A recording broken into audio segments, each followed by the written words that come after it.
Across the river, Jamie stepped off the bus just as it was starting to snow. "Merry Christmas," he heard the bus driver say before closing the doors and driving off.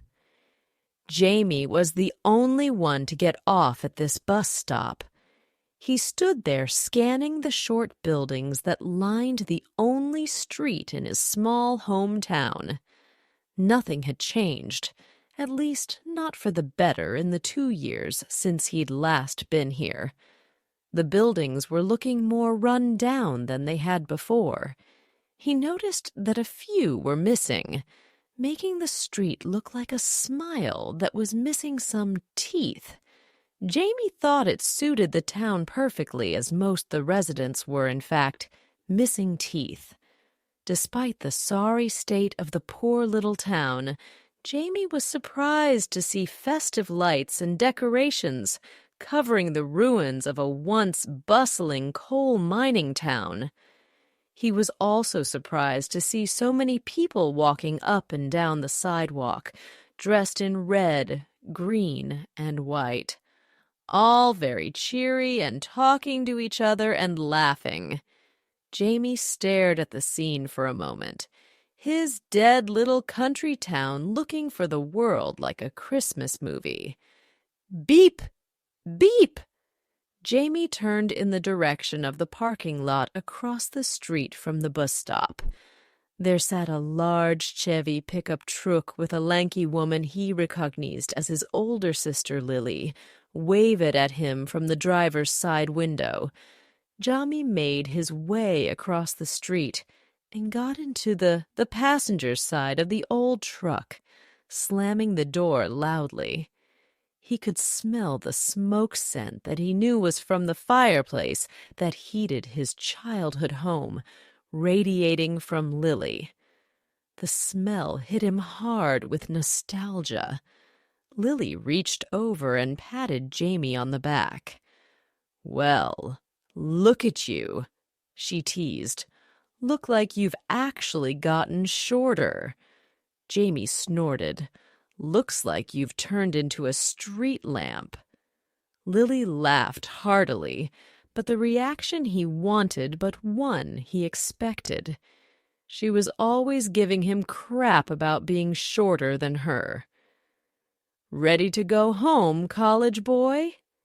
"Yeah," Jamie sighed, clicking his seatbelt. "I'm exhausted." "I'd say so." Lily put the truck in gear, and they started home. "You've had a long ride, and still a long one to go."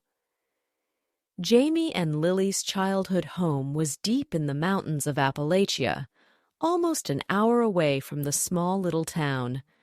On their way home, they chatted about the weather and school until Lily made her way to her favorite topic. "How's the love life?" Jamie rolled his eyes. "Don't have one. How's yours?" "You know," Lily glanced at him, "Tessa is still across the river." Jamie breathed in deeply through his nose. He could suddenly feel his heart beating. "You talk to her?" he asked a little too quickly. "I see her every now and then at the store in the next county," Lily grinned. "She's just as sweet as ever." "What do you guys talk about?" "Oh, nothing much." Lily looked over at him and smiled. "I take it back. You have gotten a little taller. You should go down to the river sometime tomorrow and show Tessa how much you've grown." When they arrived at their little brick house, Jamie made his way up the snowy steps and into the house to greet his father. They stayed up a while, talking before retiring to bed. Jamie lay awake for a while, thinking of Tessa. He remembered the first time he'd went down to the river by himself when he was 15 and had seen Tessa's bright red hair shining in the sun from the other side. It was love at first sight for Jamie. He remembered how they would skip rocks back and forth and try to figure out how they could cross the river without getting wet, how they would laugh. He'd said to hell with it after a few meetings and jumped in the river and swam to her. Jamie finally drifted off with the memory of his first kiss. The next day, Jamie told his father and sister he was going to take a walk, and they gave each other a knowing look that Jamie pretended not to notice. He walked quickly down the familiar snow-covered roads. The snow was sparkling in the sun, and everything looked brighter than it used to, and smaller. Jamie finally arrived at the river and was disheartened to find there was no Tessa there waiting for him. Jamie looked around and saw the rope he'd tied to a large tree that held his little rowboat here. He stood there for a moment, staring at the broken rope before he started to shiver. Then he remembered that they used to light fires to notify the other that they were here, both being able to see the smoke from their houses. As he gathered driftwood and dead trees, Jamie thought about the last time he had spoken to Tessa. It was the weekend before Jamie graduated high school. By this time, Jamie had acquired a small boat he kept tied by the river. Tessa and Jamie went to different schools, and they could only see each other after hours. And that day when he came to the river, Tessa was already there waiting just like she was every day, sitting cross-legged with a book on her lap. She smiled at him, and Jamie smiled back. He felt the letter in his pocket he'd received months ago. He was anxious to show Tessa. He untied the boat and rowed over to her side of the bank. When he stepped out of the boat, he was greeted with Tessa's arms around his neck and a kiss. He picked her up and spun her around. "What's got you in such a good mood?" Tessa giggled. Jamie smiled and pulled the letter out of his pocket and held it up to her. Tessa unfolded the paper, scanning over it quickly before handing it back and walking over to the water. "You got in." Jamie was hurt and confused at her reaction. "Yeah." Jamie put the letter back in his pocket. "What's wrong?" "I didn't get in." Tessa didn't look at him. "I didn't get in anywhere." Jamie was shocked.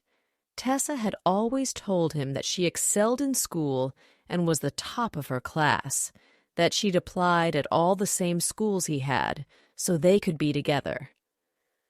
"What do you mean?" She sighed and sat down on the bank, sliding her fingers through the sand. Jamie joined her.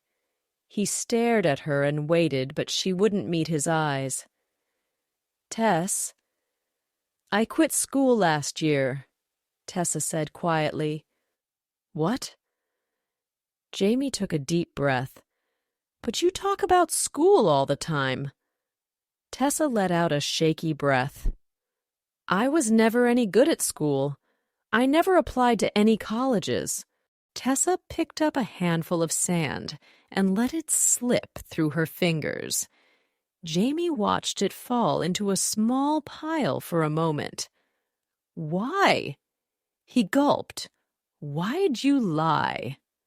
Tessa sighed and stood up suddenly. "What's it matter?" She was looking at him now with her hands out. "You're leaving, like I knew you would." "No." Jamie stood up. "Tell me why." Tessa picked up her book and turned to walk away, but Jamie grabbed her arm and tried to make her turn to face him, but she budged. "Tess!" He loosened his grip and she slipped out, running up the bank. "Wait! Talk to me. Please." He started after her and stopped as he watched her running as fast as she could away from him. He was confused, and he didn't know what to do, so he sat down and waited.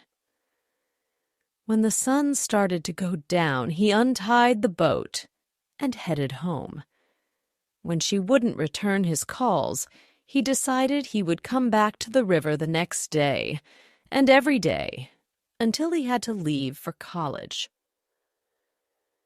Tessa never showed. As he gathered wet wood into a pile, he turned the whole conversation over and over in his head, as he had done many times before.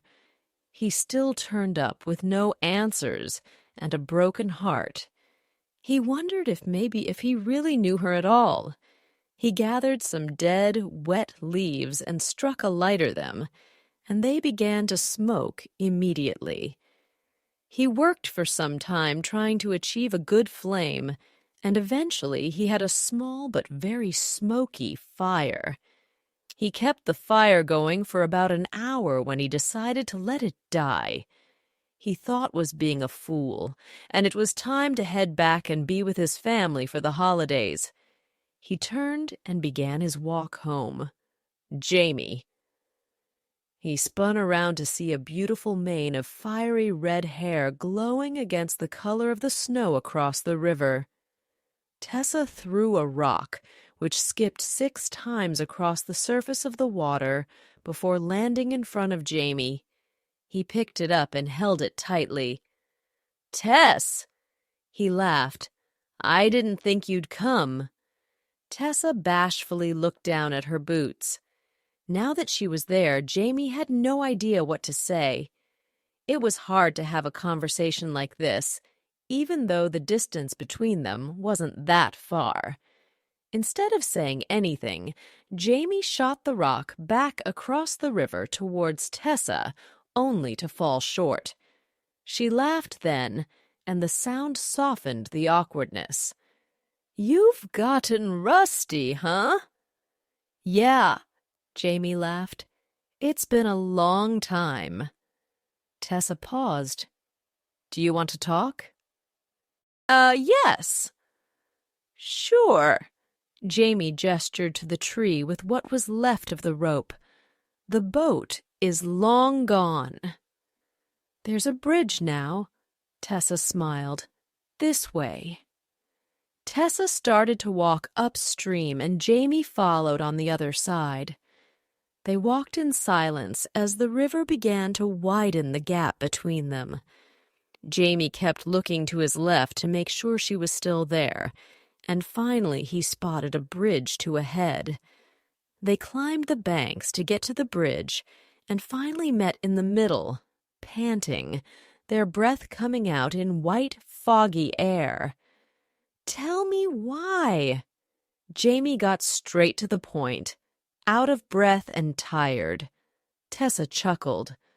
Right. She turned and leaned her elbows on the railing of the bridge. "I had to quit school because my mom was sick. She couldn't work. I had to take care of her." "Oh, why didn't you just tell me that?" "I don't know." Tessa shrugged. "I was embarrassed and ashamed of how far I'd let the lies go on. You always talked about how badly you wanted to get out of here, and I knew I wasn't going anywhere. My mom was sick. I just couldn't process any of it at the time." "Your mom, is she... she's gone." "Shit, Tessa." Jamie sighed. "I'm so sorry. Are you okay?" "I'm fine. I'll be fine." She cleared her throat. "But what about you? Living the good college life?" Yeah." Jamie looked down at his hands. "Yeah, it's fine." Jamie thought for a moment on what to say. Finally, something came to him. "Do you want to come to my dad's house for Christmas? If you're not already busy." Jamie bit his lip and stared hard at the river. They stood there in silence, staring at the slow-moving river below them. Tessa moved closer to him, nudging his elbow with hers. "I'd love to." He looked at her and smiled before pulling her in and hugging her tightly, his chin resting on her head. Lily was right. He had gotten taller.